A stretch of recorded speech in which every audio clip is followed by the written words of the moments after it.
The following program was made possible by the generosity of those who have determined to hold fast to the true Roman Catholic religion, as expounded by the Roman Catholic Church before the disasters of Vatican II and the so-called New Mass.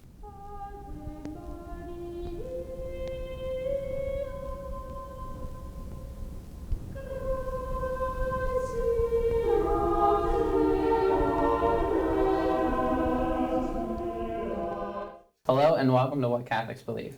I'm your host, Thomas Nagley, and with me tonight is Father William Jenkins. He's from the Society of St. Pius V, and he's also the pastor of Immaculate Conception Church right here in Norwood, Ohio.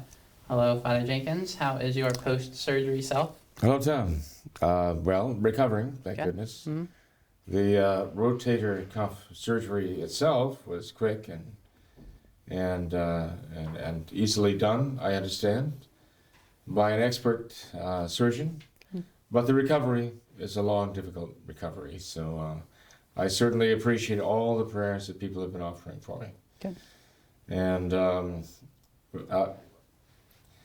I've been offering up the inconvenience, the discomfort, and the pain for some very important intentions. One of them, though, was not to make the table grow. I am not responsible for the miraculous growth of the table here. This came through the good offices, good services of one of our fine gentlemen here.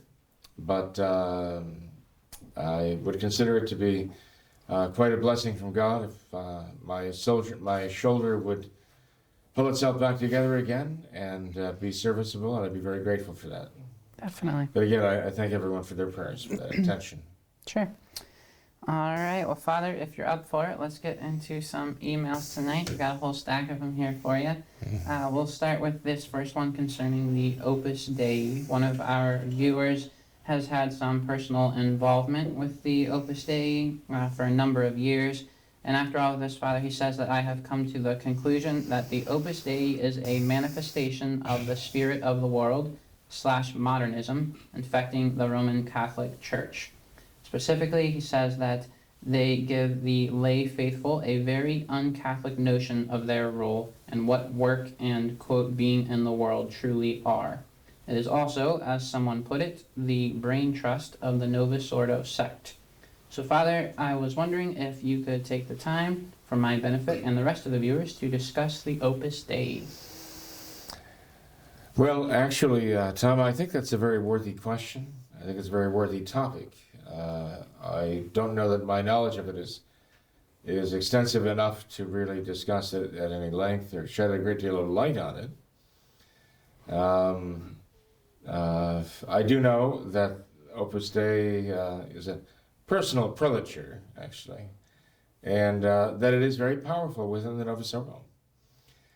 That I don't know what you could liken it to. There's a great deal of controversy surrounding it.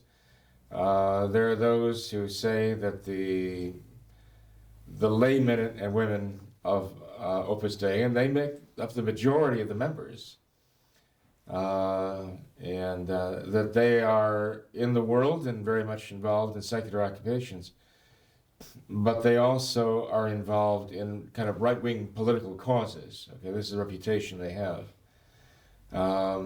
That Father Jose Maria Escrivá, who founded them back in the 1920s, actually himself was very right-wing. In fact, he's even accused of favoring Hitler at one point, thinking that Hitler was at least anti-communist, right? But I don't know that there's any real solid evidence for that. But because of the controversial nature of it, I think I need to know quite a bit more, because I wouldn't want to be guilty of misrepresenting anything. One thing that I think virtually everyone who knows anything about Opus Dei agrees on is that they are very powerful. Not quite on the level of a secret society within the Novus Ordo Church, but they have operatives in many areas of influence in the world and in the modern church. Okay, and it was John Paul II actually who raised them to the rank of a personal prelature, I think, back in the 1980s.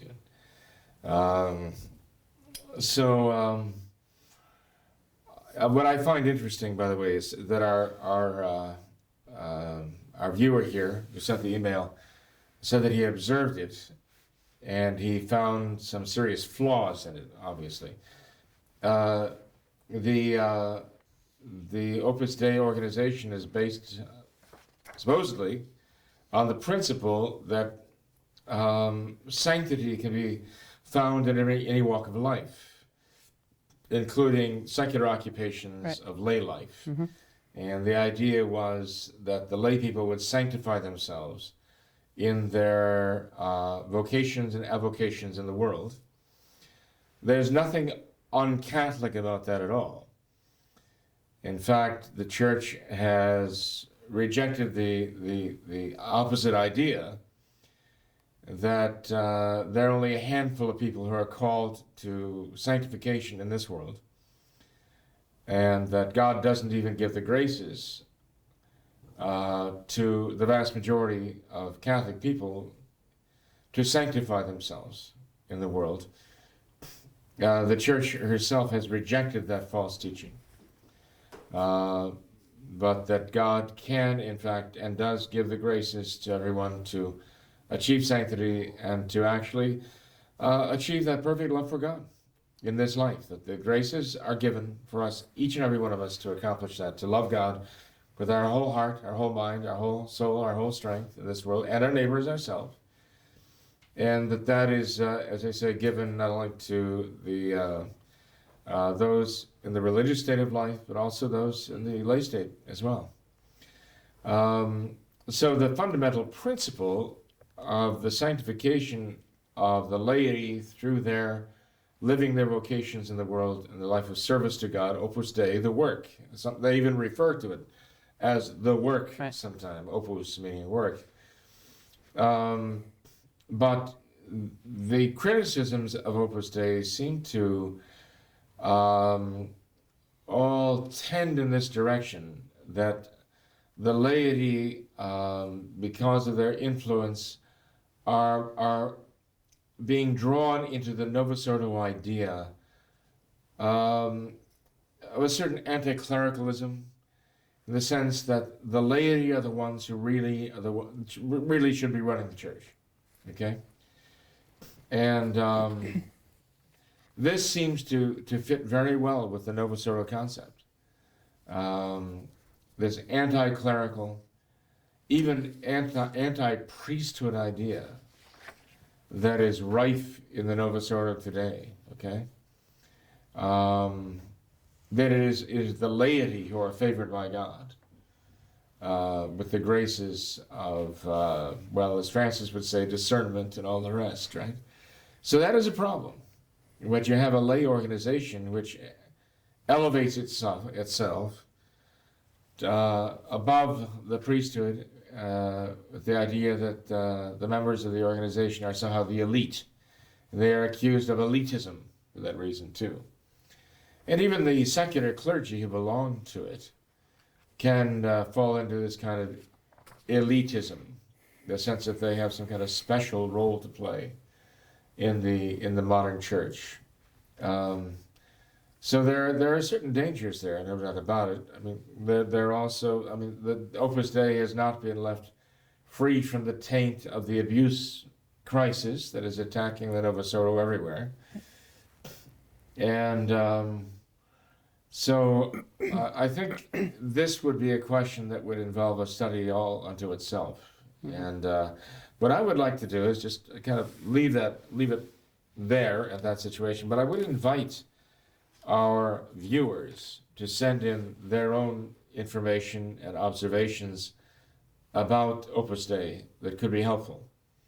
And if they want to direct us to information that they think might be enlightening, by all means, let them send in words of wisdom and personal experiences. So I would appreciate seeing what they have to say about it. Okay, we can do that.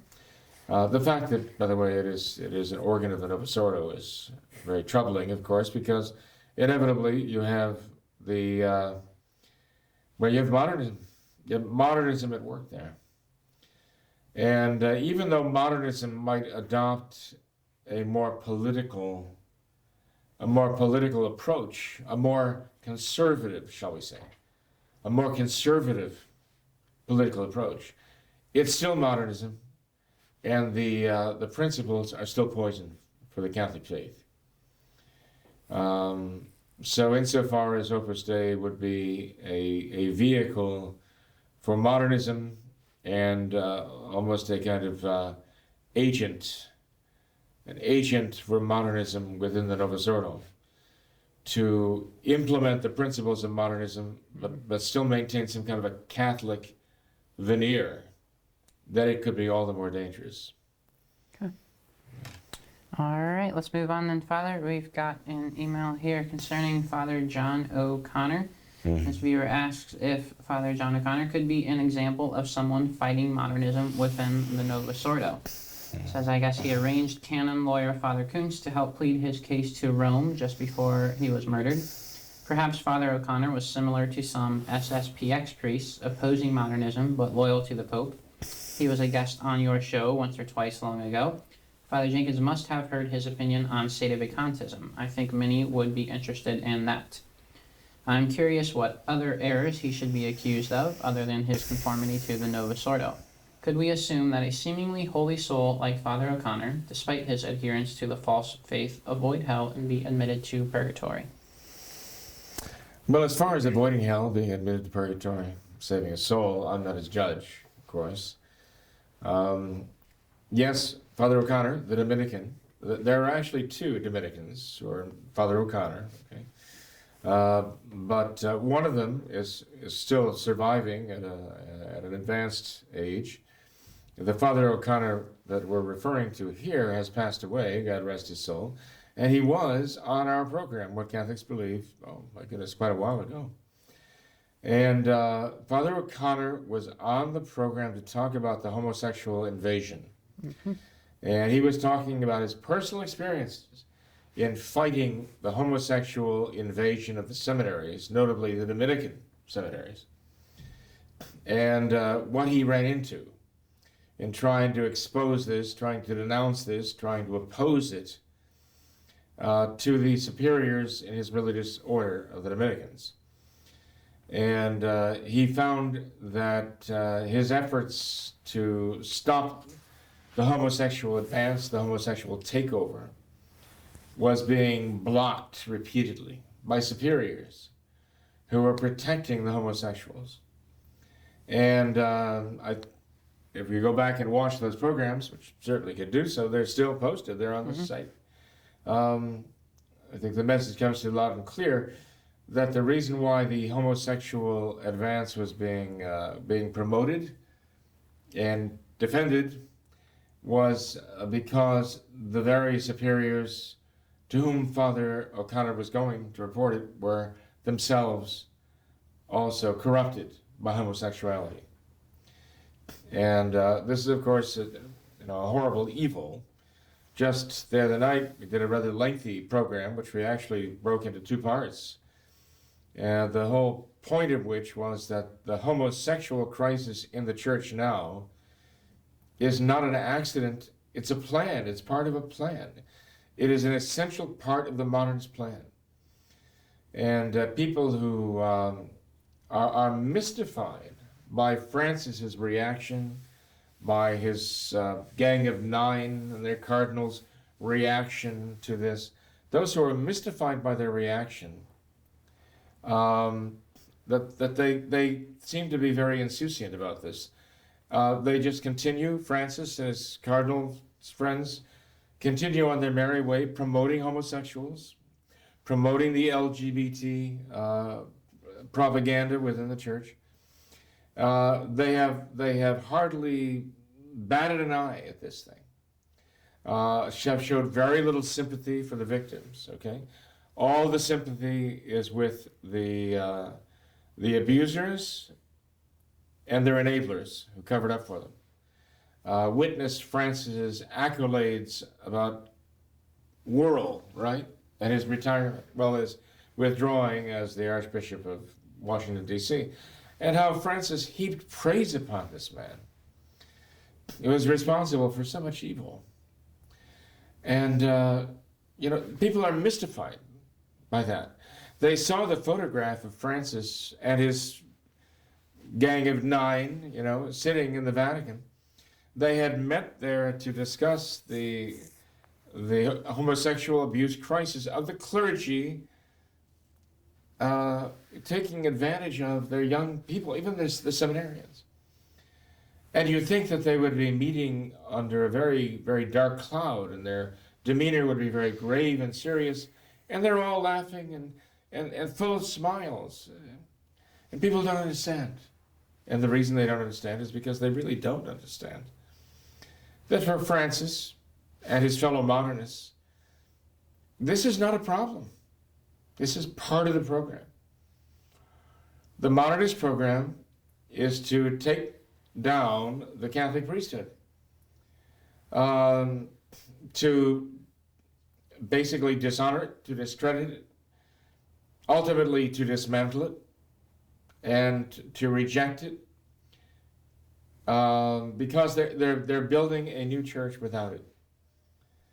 And one of the most important things they had to do was to disgrace the priesthood and make people think very poorly of it and reject it as Jesus Christ established it.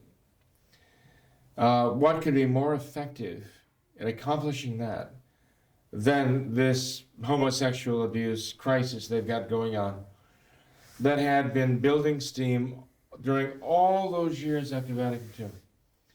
It had taken them these 60, 70 years to get to this point. But it's finally now come to a head. And people are questioning the very idea of the Catholic priesthood itself. It's now condemned as clericalism. So I think it's extremely important for us to understand this, as I mentioned in the videos we just did, in the light of modernism, because it can't be understood any other way. Otherwise, Francis and his cardinals' reaction to the reports of all of these terrible abuse situations is simply, we can't explain it. We just can't understand, can't explain how they could be reacting the way they are unless we understand that for us, it seems like a crisis. For them, it's not a crisis. For them, it's a success. Because it was the absolutely indispensable playing out, as it were, of the means of just degrading and debasing the priesthood, so that the priesthood, as Christ gave it to us, would be rejected, and Francis can build his new church without it. So we have to see that for them, this is not a crisis, it is success. Mm-hmm. They've succeeded now. And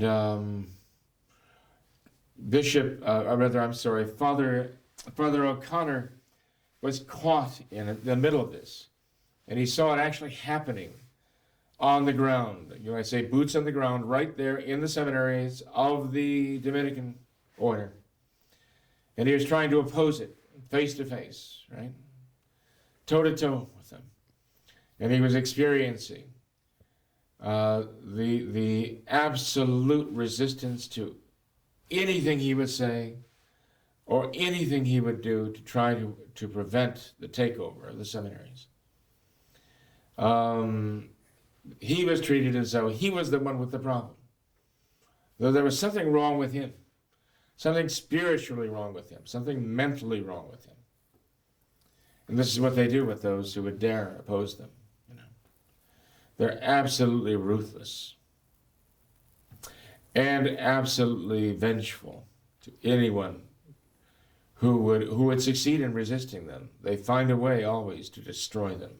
Okay, this is what we're going to see with Francis. That we're going to see with his prelates, who are all involved in all of this. So, as far as Father O'Connor goes, We had him on the show. We invited him to come on the show because we admired what he was doing. We thought what he was doing was rather heroic. And we understood the gravity of the situation and the need for people to hear from him just how far gone the seminaries were. People needed to hear from him the efforts he was making to resist the homosexual takeover and the opposition to his efforts, and how brutally and ruthlessly they would block any effort he made to protect the innocent from the depredations of these sodomites. I think if one goes and watches the programs we did with him, one does come away with an understanding of the gravity of the situation back then. Now we're talking about the late 1900s here. We're talking about, over 20 years ago. But the experiences he had preceded him being on the program. So we might be talking 25, 30 years ago, or even more, that he was involved in trying to fight this battle. And to see how far gone it was already then. That's one thing I think that comes through in dealing with his words in those programs. But the other thing is, I couldn't help but come away with a certain profound sense of sadness and grief. And you could see that in him and hear it in his voice, that he had tried so hard and fought so valiantly, and yet that he had succeeded in accomplishing, in his own mind, nothing. He had not succeeded in holding this back in anything he did. That everything he did failed. That's what came through to me. Because the modernists had so much control at that time.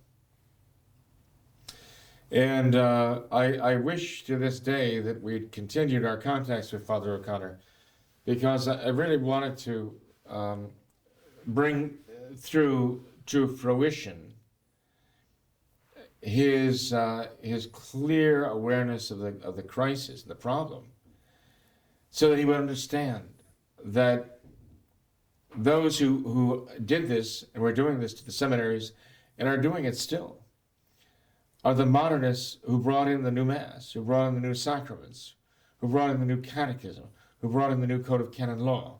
And they brought in all of these modernist tools for the destruction of faith.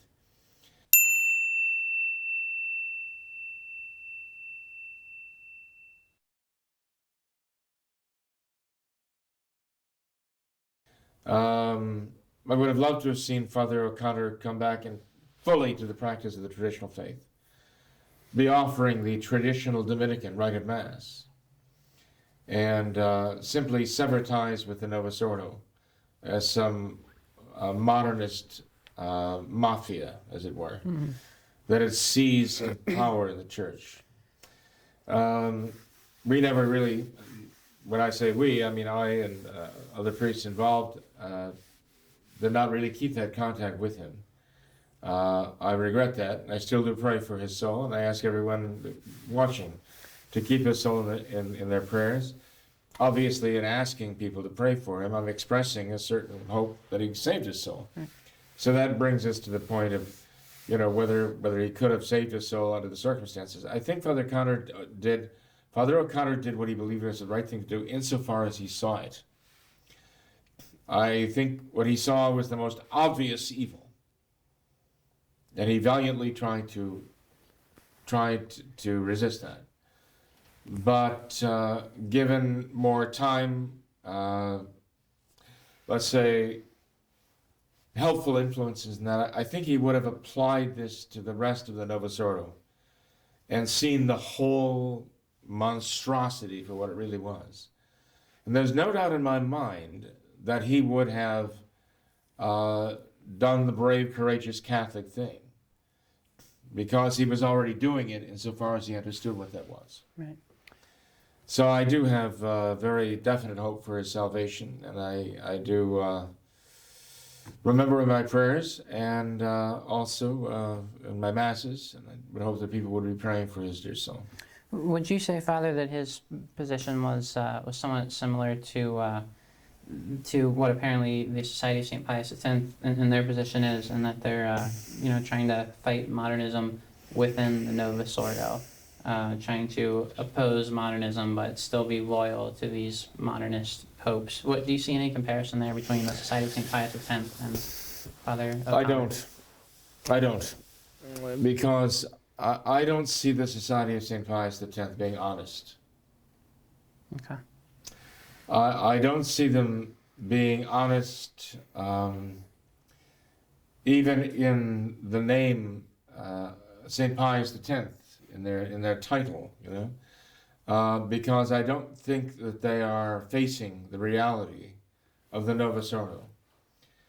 Just recently, I read a rather lengthy essay by Father David Pagliarani, the new superior. Right. And Father Pagliarani talked about, well, I think the title was Society of St. Pius X holding a treasure in its hands. The treasure is Catholic tradition. And as I recall, he went on for quite some time in this and talked about the problem facing the modern church and all the rest. I don't think he ever mentioned modernism in that whole article. I don't think so. If anybody knows something to the contrary, I would appreciate it if you bring it to my attention. But I think they're trying to avoid what a lot of people these days are trying to avoid. It's even with regard to the sexual abuse crisis that's going on, that's raging like an inferno in the Novus Ordo right now. And then I say, Francis and his fellow cardinals are just kind of enjoying, they're roasting marshmallows out there while this inferno of sexual abuse crisis is going around everywhere. Everybody's thinking this is a terrible thing, and Francis is just partying. Because he doesn't see it as a crisis. He sees it as this is a necessary step to bring down holy orders, to destroy the concept of holy orders, which has no place in his modernist church that he's constructing right now. He's trying to construct it on the ruins of the Catholic Church, and he's presiding over basically the incineration of whatever's left, whatever vestiges are left of Catholic tradition. So he can build on the foundations, or he can build on the ruins, his own Francis Church. But Tom, the Society of St. Pius X, therefore, I think is dishonest in two fundamental ways, right at the top of my head. One is that they claim an allegiance to St. Pius X, but they are not applying what he says in his encyclical Vicenti about modernism. They're not actually applying that to the Novus Ordo, and that's fatal. Mm-hmm. The other dishonesty I see is that they claim to accept Francis as a true vicar of Christ on earth, that he's a true pope, and so on.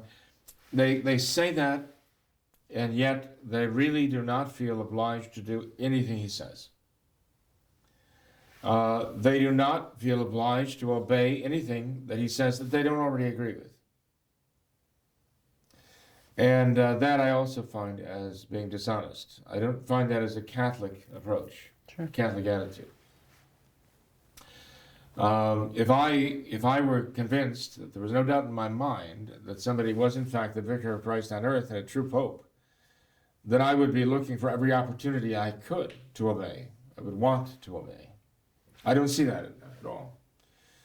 So I think they really misrepresent themselves, and I think this is very dangerous to the poor people who are following them, that they can be led, very, very much led astray in this whole issue. I don't see that was the case in Father O'Connor.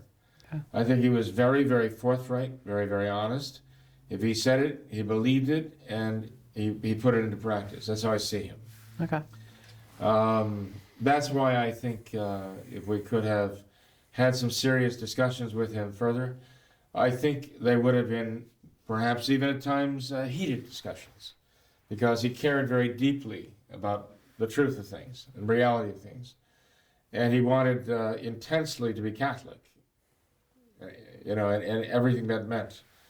But I do believe that in the end, he would have faced reality, seen modernism for where it really was, denounced it, condemned it, rejected it, and practiced the traditional Catholic faith in its entirety.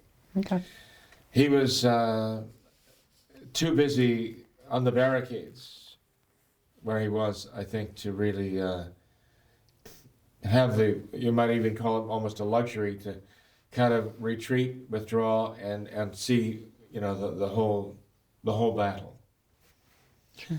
But I do have hope for the salvation, but I consider to be a valiant soul, a Yeah. courageous soul, Yeah. Catholic soul. Well, Father, speaking of Francis, recently he had a line where he said, "I am the devil." You did a little program on that, mentioning that line, and I believe in that video you said that devils do not resign, they are exorcised. So we had a viewer write in and say, "Father, what can we do to assist in exorcising this Pope and his group?" Well, pray, okay? There are prayers of exorcism. Virtually all Catholic people grow up learning and knowing by heart the prayer to St. Michael the Archangel. St. Michael the Archangel, defend us in battle. Be our protection against the wickedness and snares of the devil. Right? That is a prayer of exorcism. In fact, Pope Leo XIII decreed that it should be prayed after every low mass that was offered in the church. And Pope Pius XI said in 1930 that it should be prayed specifically for the conversion of Russia. And that was hearkening to the words of Lucia, right? But unfortunately, Pope Pius XI did not follow through in consecrating Russia to the Immaculate Heart of Mary with all the bishops of the world, okay?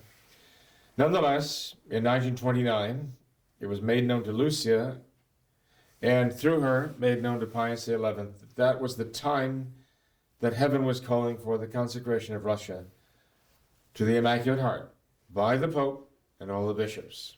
It was not done. Pope Pius XI did say that the prayers that had been established, that had been put in place to follow low mass in all the churches of Catholicism throughout the world, that those prayers would be offered for the conversion of Russia. That was in 1930 that he said. To this day, of course, we still do that. But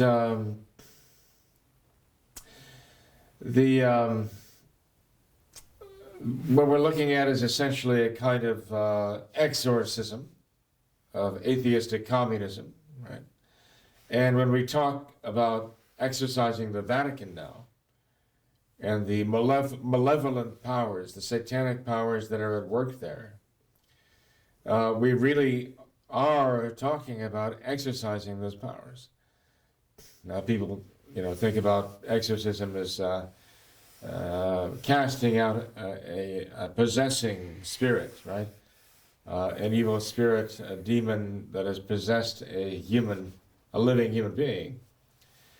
And but here we're talking about not just a demon, but demons that have taken possession of church men of the Novus Ordo, modernists, who are in positions in high places in the modern church now. We're talking about demons who have infested the place of the Vatican. We're talking about driving them out. And they have to be driven out with holy things.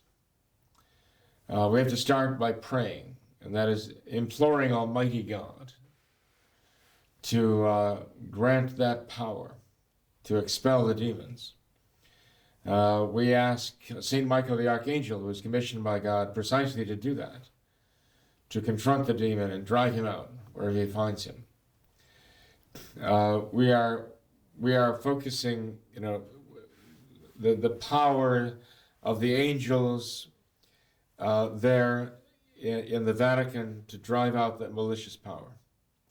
With regard to Francis himself, okay, there are those who say, well, he must be actually physically possessed. He must be possessed to do the things he does, to say the things he does, to behave the way he does.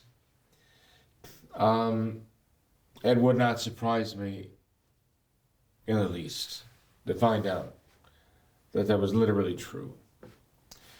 So I would recommend that, and I would actually urge that the Catholic people everywhere who recognize the problem and how grave it is, recognize that an enemy has done this is the work of Satan, that we push him back, we push back by the power of prayer, in praying the rosary daily, by praying the prayers of exorcism, such as the prayer to St. Michael the Archangel daily, by using the sacramentals that God has given us daily, the St. Benedict medal, holy water, and so many other things that God in his wisdom has provided for us. He's actually given these things power over these angelic beings, these fallen angels, and humiliated them in making them subject even to holy water. Despite their angelic powers, they find themselves made to suffer because of these things. All of these things we have to train on this malicious power. I would say this, though, that of all the things I've just mentioned, I mean, praying the rosary, praying the prayer of exorcism daily, begging God to deliver the church from this evil thing. And by the way, when we finish the masses, the traditional masses, and we pray the three Hail Marys and the Holy Hail, Holy Queen, and the oration and the prayer to St. Michael the Archangel, as we do following every low Mass, we should be thinking in terms also of the exorcism of the Vatican itself and the driving of the power of Satan out of that place. And we should be, though, always aware of the fact that the most important single thing we need to do, any one of us, is be in the state of grace. Because if we're not in the state of God's grace, then we have no power. Can we pray the rosary? Yes. Can we pray the prayer to St. Michael the Archangel? Yes. Does that give power over Satan to drive him out? If we ourselves are in his power because of mortal sin. Now, the prayers that we offer, the sacrifices we make, as well motivated as they are, and as the intentions may be very elevated and holy, for which we are offering those prayers and sacrifices. Nonetheless, if we're in the state of mortal sin ourselves, the first item in our agenda has to be restoring our own souls to the grace of God. And that's where the benefit of all those prayers, the sacrifices, that's where all of that is going, to getting ourselves back in the state of grace of God. And until we are in the state of grace, the grace of God, we cannot expect to have the power necessary to contribute to this battle. It's almost as though when we are in the state of mortal sin, we are at least MIA, missing in action, actually more like prisoners of war. And perhaps if we have lived habitually in the state of mortal sin, DOA, dead on arrival, right? So this is where I would start with anybody who says, I want to fight this battle. I want to be begging God for deliverance of the church from this malicious power. Who has wormed its way into the church and now exercised such control there. You know, say, what's the first thing where do I start? I'd say, be in the state of grace.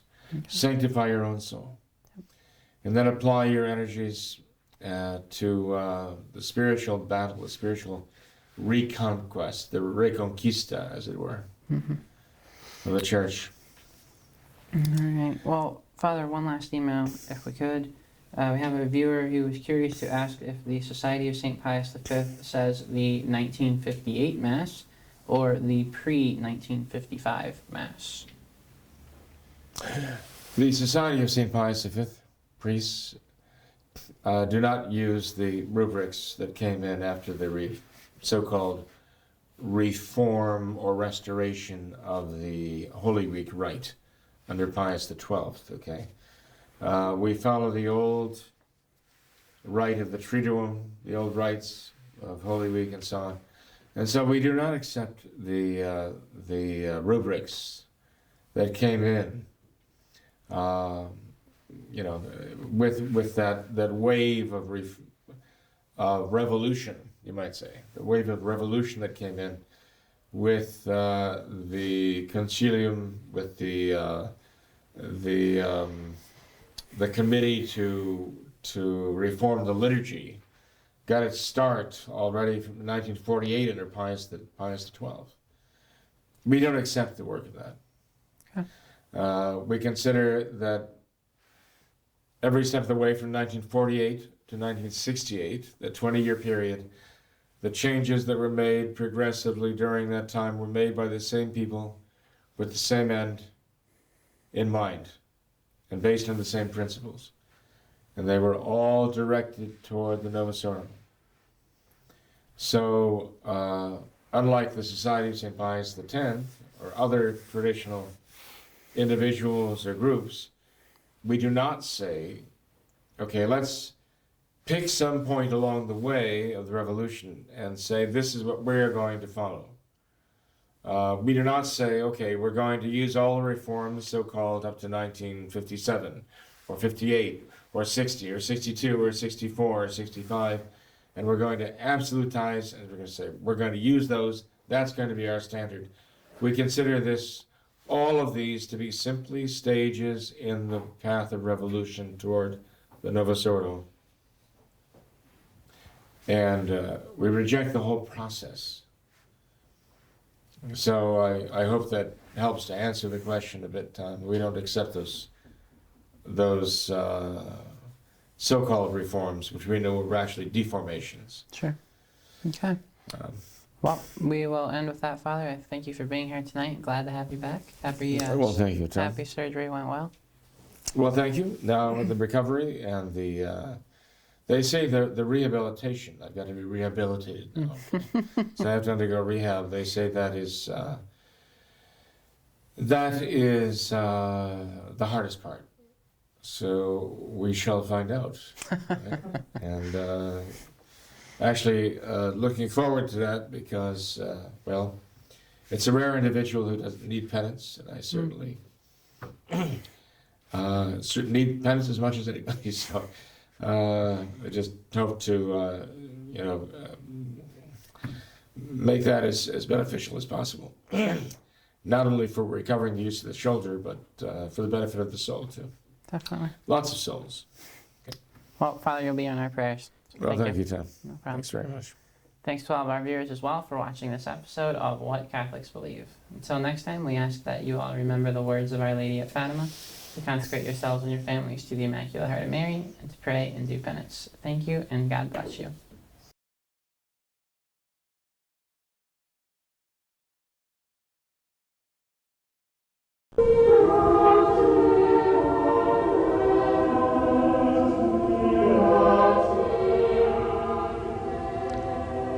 It seems that about the only thing that can get one in trouble in the new church is to be Catholic. Father Richard McBrien denies the historicity of the resurrection. He denies that the resurrection of our Lord Jesus Christ was a historical fact. He is a priest in good standing. Father Hans Kung denies the divinity of Christ. He is a priest in good standing. Father Charles Curran says adultery is all right and says abortion is all right. He is a priest in good standing. Father Roger Greasy tried to impose a dress code out of respect for the Blessed Sacrament to the church of which he was a pastor in Cincinnati, Ohio. He is not in good standing.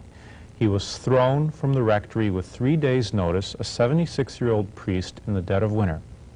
I'm Julius Smetona. This is what Catholics believe. There's another priest who was simply being Catholic. He is not a priest in good standing. It is a great privilege for me to introduce today a guest, Father John F. O'Connor. Father O'Connor is a Dominican who many of you might know via his millions, the number is actually in the millions, of tapes that have been circulated of his sermons and his travels throughout the country and the world. Father O'Connor, could you please tell us about yourself? How did you come to be a priest, and then ultimately, how did you find yourself in the situation you're in today? I joined the Order of St. Dominic in 1949. I was ordained in 1955.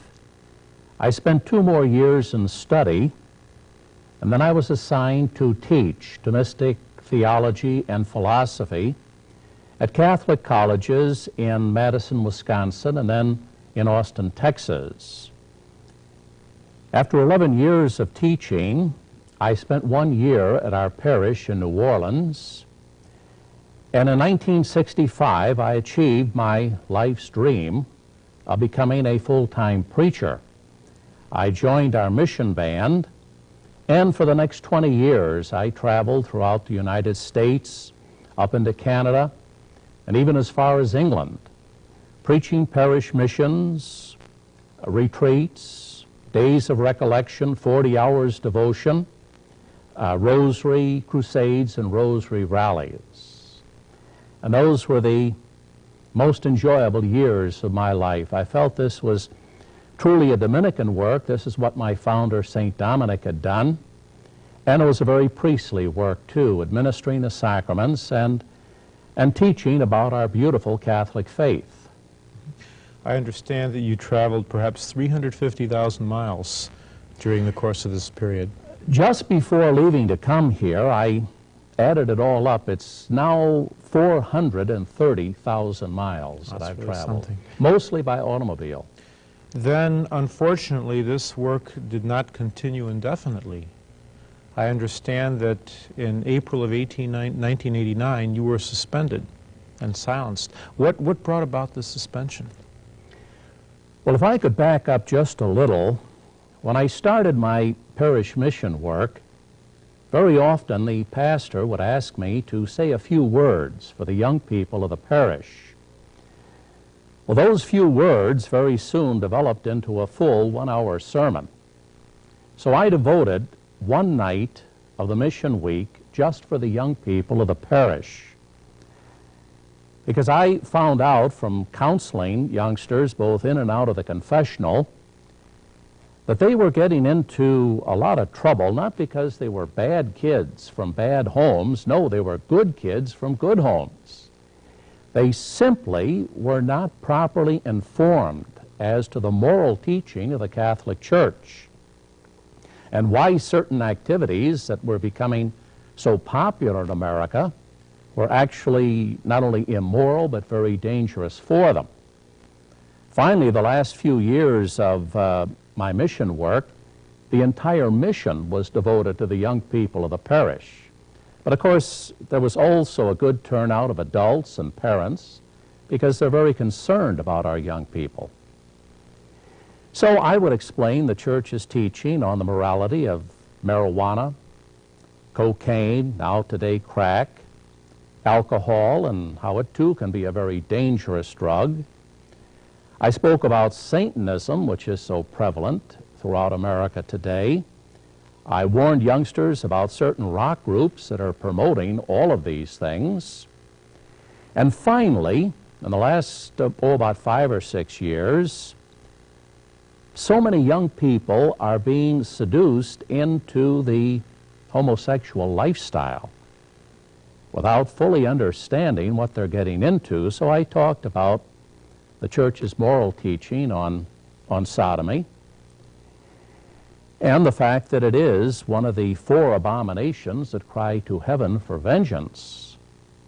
And I would mention, too, that AIDS is a defense mechanism on the part of nature to fight off this attack at the very principle of human life. Well, in 1985, we had a new major superior elected, and he got right on my back. He did not want me to talk about homosexuality, and he was livid that I should associate it with this plague of AIDS that's spreading throughout the world. So at first I just didn't understand where he was coming from. I tried to talk to him about this and explain to him. He had gone through the same seminary that I had, and I explained what the church's teaching is. Well, his response, his reaction, and I'm quoting his exact words, they almost knocked me off my feet. He said, quote, "Homosexuality is becoming more acceptable today." Well, you know, our Lord said, if your brother sins, you first talk to him privately. If he won't listen, you bring in several others.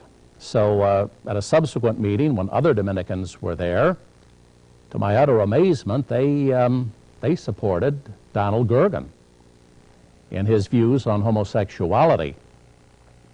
Well, then our Lord said, if they won't listen to you, I then appeal to the church. So I wrote to the major superior, the superior general in Rome, Father Damien C. Byrne. I sent all the documentation on the background of Donald Gergen and his promotion of homosexuality. And he wrote me back a short note and said that he would leave the Vatican, take care of this problem. Because at that time, Cardinal Ratzinger was doing his very best to silence Father Matthew Fox, who was also a Dominican, and who's promoting homosexuality. So I wrote to the Vatican, and as a matter of fact, I wrote to Cardinal Hamer, who's a Dominican, the head of the Congregation for Religious. Well, I never heard from him, but I did hear from his secretary, Archbishop Fagiolo, and he told me to take it up with my superior general. So I could see I was getting nowhere. This group of pro-homosexual Dominicans then took over our high school. Since, about 1925, we've staffed a high school in the western suburbs of Chicago, in Oak Park specifically, Fenwick High School. It's named after Bishop Fenwick, one of the first Dominicans to come to America.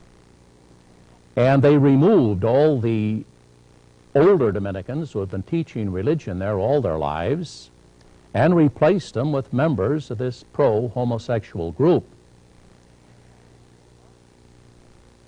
Well, about this time, I got a copy of Father Rueda's book, The Homosexual Network, in which my major superior, Donald Gergen, is cited 3 times by name as one of the principal priest apologists for this so-called gay ideology, that gay is good, that homosex is healthy, it's natural, anywhere from 4 to 10% are born this way, and also that self-abuse, there's nothing wrong with it. As a matter of fact, it's a good way to relieve tension.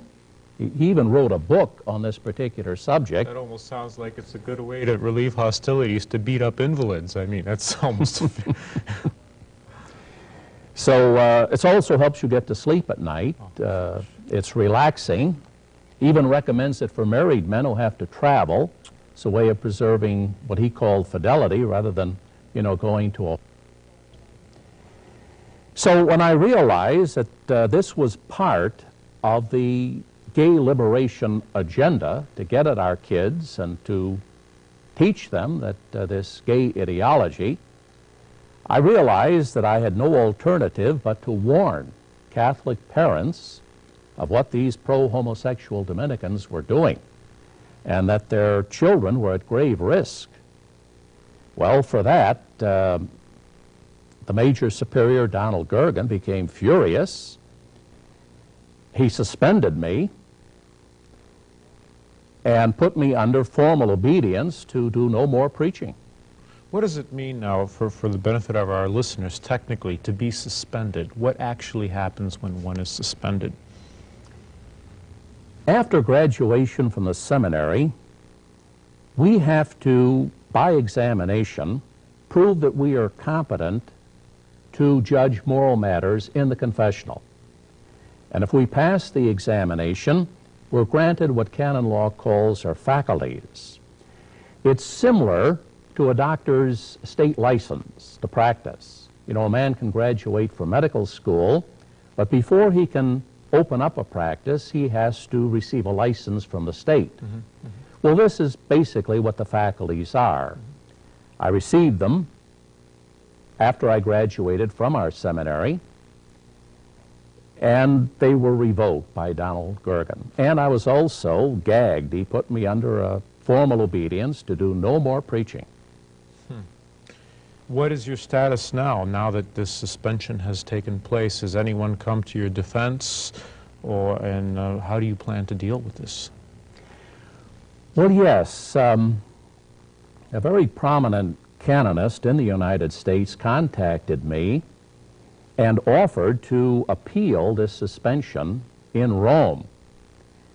And he put on retainer Count Capone and another Italian canonist who works right in Rome itself and who is accredited to the Holy See, Mr. Neri, to appeal my suspension and to have it lifted.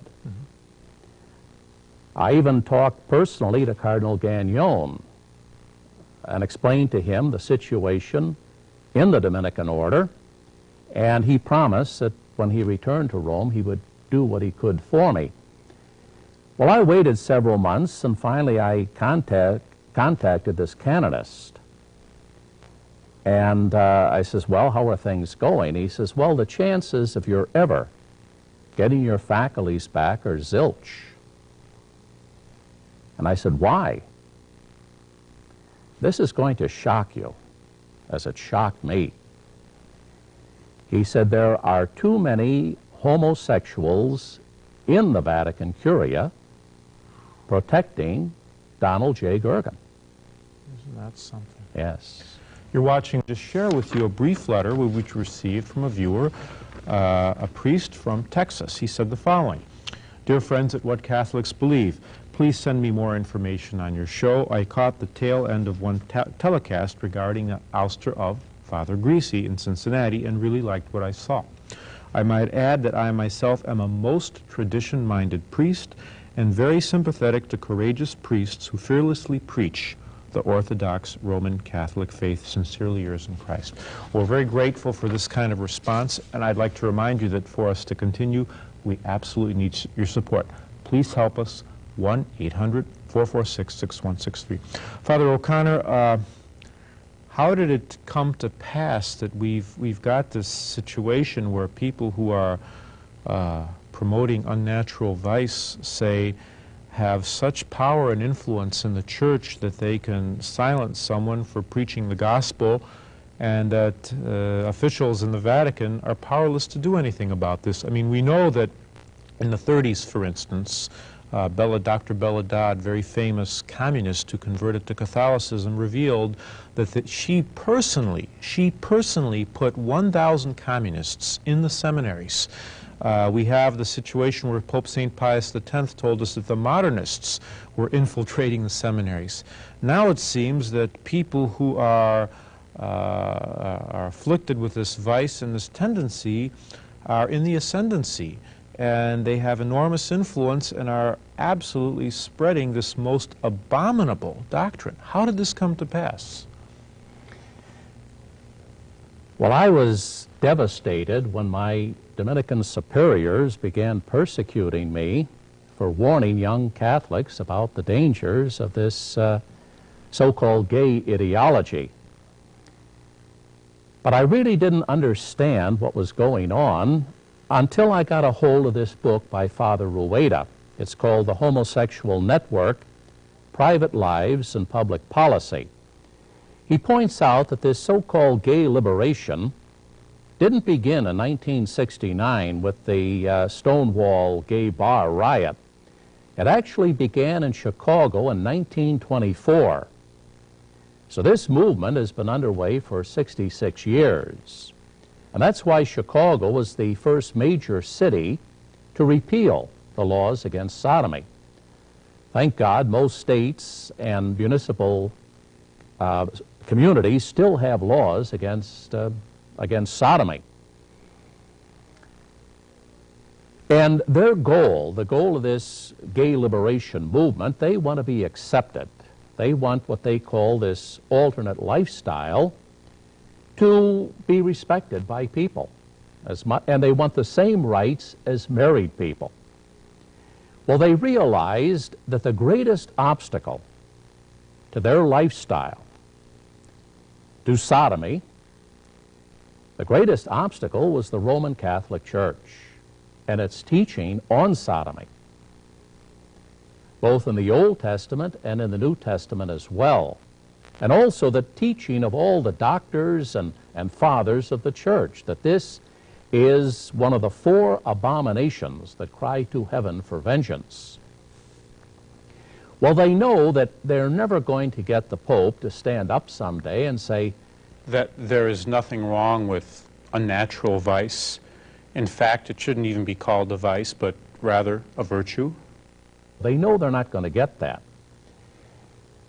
But they felt that by infiltrating Catholic seminaries, by becoming Catholic priests, they could work within the church and they could do for sodomy what the modernist heretics have done for contraception. So muddy the waters, so confuse the issue that pretty soon nobody knows what to believe, and before too long they don't care anymore. So I'm not talking here about young men who went to our seminary filled with ideals and zeal for Christ, and then after ordination through human weakness fell into the vice of sodomy. No, I'm talking about militant sodomites who deliberately went to our seminary in order to destroy the teaching of the Catholic Church from within. Father, my question is, unfortunately, we see this situation cropping up with increasing frequency since, say, the post-Vatican II era, where there's some tragic developments with, say, even bishops in this country and priests involving this unnatural vice, and even children, and it seems very little is done. How would you contrast the treatment of this problem today with prior to Vatican II? What would have been done something like this, say, in the 1950s or the 40s or 30s or in the reign of Pope St. Pius X, and what is being done today? Well, just to cite the example of Donald Gergen, my major superior and the author of this book, The Sexual Celibate, there was a problem at St. Bernard's Seminary in Dubuque, Iowa. It was a provincial seminary for all the dioceses of Iowa. Donald Gergen was a student there, a seminarian for the Diocese of Sioux City.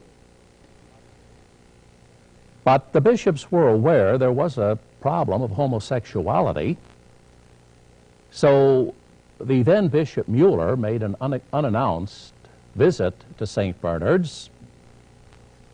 He went to Donald Gergen's room and he caught him with these pornographic pictures on the wall of a homosexual nature. Well, he was immediately dismissed from St. Bernard's. And this is how the Catholic Church traditionally handled this problem. You were immediately dismissed. So he was told to go home. But that did not solve the problem. Within a year, they had to close down the entire seminary. And St. Bernard's was the pride and joy of the bishops of Iowa. It was built in the early 50s. Prior to that, they had to send their major seminarians either to Mundelein or further east for their theological training.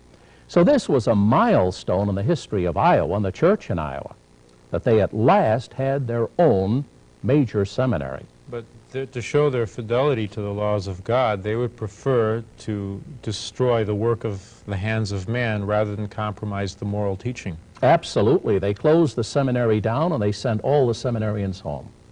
And what about today? Well, what happened, Donald Gergen went across the highway. At that time, we had a very famous Dominican house of studies, St. Rose in Dubuque.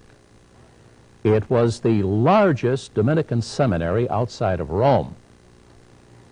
And when I went through this seminary, the American Dominicans were internationally famous as Thomists. We had a great center of Thomism. Well, when Donald Gergen was dismissed by his bishop from St. Bernard's, he just went across the highway and was accepted into our seminary. Not only was he accepted, while still a student, he was made a teacher of systematic theology, and even before his ordination, he was made what we call the regent of studies. It would be the dean of studies. He was in charge of the theological formation of all our Dominican students. I would think that in, so to speak, the old days before Vatican II, if you were dismissed by your bishop, that was an indelible mark. You were finished for life. Yes. And here he goes across the street. It's like a mark of distinction that he was, banned by the bishop and he was promoted. Yes. That's incredible. How, what would you say to many people? There are many people of goodwill who seem to be unaware of the tragic situation in the church. What is your assessment of the church situation, and what would you say to these people who think that nothing essential has been changed since Vatican II? Everything is the way it should be, that sure, there's some rotten apples in every bunch, but you can't, look at Judas. He was a betrayer, so we've had this problem from day one. What would you say to them? Well, as I mentioned, about a year ago, I had a personal interview with Cardinal Gagnon, who's probably the closest advisor the Holy Father has. And I explained to him this frightful situation in America. For instance, child abuse by these homosexual priests has reached pandemic proportions. Indeed, with me was the father and mother of a boy who at 6 years had been viciously abused by their pastor. And not only sexually, but physically, this boy may have to wear a back brace the rest of his life. And even after the abuse stopped for a year, he had blood in his urine. So this father and mother wanted to talk to Cardinal Gagnon and plead for an audience with the Holy Father so that something could be done about this frightful problem. Well, Cardinal Gagnon, we had a full hour audience with him, and I'll never forget his words. He said, and I'm quoting, "The American bishops are in schism. The Holy Father cannot get them to obey." Frankly, I find that remark to be nothing short of astonishing. Over 50% of the world's bishops were appointed by John Paul II. Moreover, Kenneth Untner, the notorious liberal, the man who publicly denied the existence of hell, was appointed bishop by John Paul II over the strenuous objections of Catholics in the Saginaw Diocese. Daniel Pilarczyk, the man who removed Father Roger Greasy as pastor of a parish in Dayton, Ohio, because Father Greasy refused to stop enforcing a dress code at Mass. Daniel Pilarczyk has been promoted to Archbishop by John Paul II. Moreover, the Vatican upheld the ouster of Father Greasy, and Joseph Bernardin was appointed cardinal by John Paul II. Joseph Bernardin heads the Chicago Archdiocese, a diocese which recently extended formal recognition to an organization of homosexuals. When one reflects upon this, the words of Our Lady at La Salette come to mind, of 1846. "The priests will become cesspools of impurity. Rome will lose the faith and become the seat of Antichrist."